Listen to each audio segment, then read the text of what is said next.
LiveWire just added 3 new features to the S2 models, and it's completely free. Let's talk about it. But first, let me back up out of this spot here. Look, no feet, no feet. I'm not using my feet.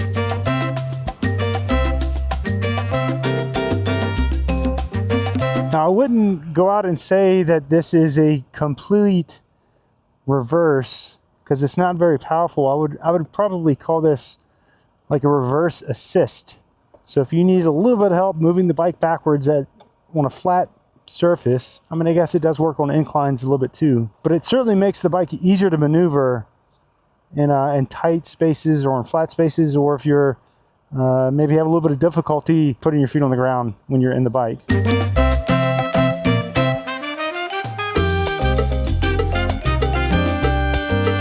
All right, I really tried doing this on camera before, but I couldn't do it. I tried doing a reverse lap in the parking lot, but it just doesn't go fast enough. And there was another feature, roll forward regenerative braking, but instead of it being a like a one pedal mode where you twist the throttle and then you just roll it forward, means that you can let go of the throttle, the bike is going to coast, but then as soon as you roll it forward, it applies regen braking. So it is not like one pedal mode.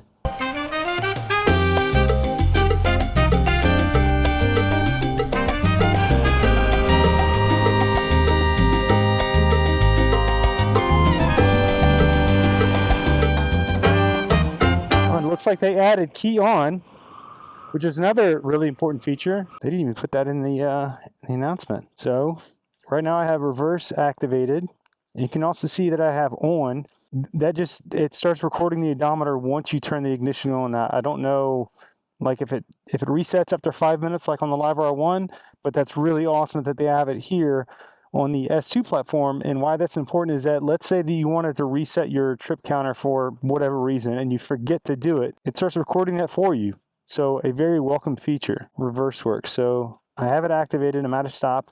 All I do is I just roll the throttle forward, and it's a very gradual, slow roll. It's not like it's not going to surprise you. It's not going to like jerk you out of the bike or jerk you forward. It's a very gradual, gentle reverse. And here's the problem that someone mentioned on Reddit, and I can see it, but given how gentle this is, let's say you're riding and you come up to a stop sign and you roll forward to regen brake and you go to stop. Well, if you just hold the throttle down, eventually the bike just starts moving back because it's in reverse. And so I think that's what he's talking about. Now, should LiveWire fix this? Should they address it? Maybe. I think most people should get the hang of it pretty quickly, that if you're coming up to a stop sign and you're going to roll forward to stop, that you're just going to let off the throttle. But again, it's such a gentle reverse that in that split second that you realize it, you should be able to stop it. Now, what I want to do is I want to switch between my riding profiles. So what's great about Regenerative, the roll forward regen, is that it's on all profiles, or it's on all the time. So it doesn't matter what riding profile you're in. If you want to use that feature, it's there. But what I want to do is I want to see what the braking distance is like between rolling forward on regen or my custom profile, which is 100% regen braking. And that's as soon as you let off the throttle. You get up to 45, I'll use this blue sign. All right, so 43. So I've rolled forward all the way, and let's see where I stop. Perfect. All right, this little twig on the ground. So let's do this again. Gonna switch to my 100% regen mode. 42, 43. All right, so it looks like it's pretty much identical to having, oh wait, no. So it is a little bit softer because this is the stick that I stopped at, so 10 feet difference. So if you're going to use roll forward regen, which I will going forward, I think it's amazing. Just give yourself a little bit more stopping distance, you know. Obviously, I think the faster you go, the more that you want to stop, but so far, really good.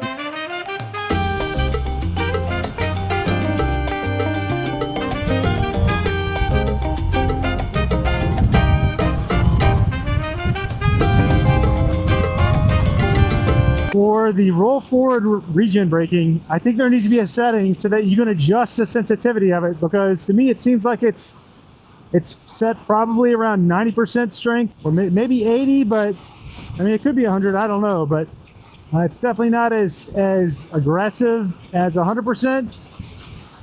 So I think in the next update, if LiveWire could keep the ramping, all that the same, the feel of it, keep it all the same. How it kind of ramps into that regen braking and how it ramps out of it. But let us adjust the strength of that, because some people may feel like that's how it is now, that it's a little bit too aggressive. And if you can't feather it like you can on the normal riding profiles, you know, if I want a little bit of regen, I just roll my hand forward a little bit. If I want a lot of regen, I just let go of the throttle and it regens all the way. But let us adjust that sensitivity in the settings and just let it be on a little slider scale. That way people can fine tune how much they want. That's literally the only change that I would make. But good job. I'm really happy with it. All right, so if you want to update your S2 motorcycle, yeah, there's update procedures, step-by-steps on LiveWire's website. So if you don't want to wait for the thumb drive to come in, I'll have it linked below. Yeah, let me know if you've already updated your S2 bike. What are your thoughts on regenerative braking, roll forward regen braking? I absolutely love it. It's a game changer for me. LiveWire needs to bring forward those widgets that we had on LiveWire 1 about power consumption and whether it's regen or not. You know, all those little customization widgets that we had, range estimation. Come on, LiveWire, like hopefully the next update will bring those features. But as an avid S2 owner and user, thank you for adding these features. It was sorely needed, and it definitely makes me happier going forward. Let me know your thoughts. Peace out. This is something that all motorcycles, electric motorcycles, should come with, where you don't have to pay for it. These options should just be baked in going forward. Now, but given that they've retroactively added this feature to hardware that may or may not have been intended for it, I'm actually pretty impressed. And another reason why LiveWire continues to just be a great company is that they are currently sending all S2 owners a thumb drive with this update on it. So if you don't want to have to go through the rigmarole of downloading off of the web, don't worry.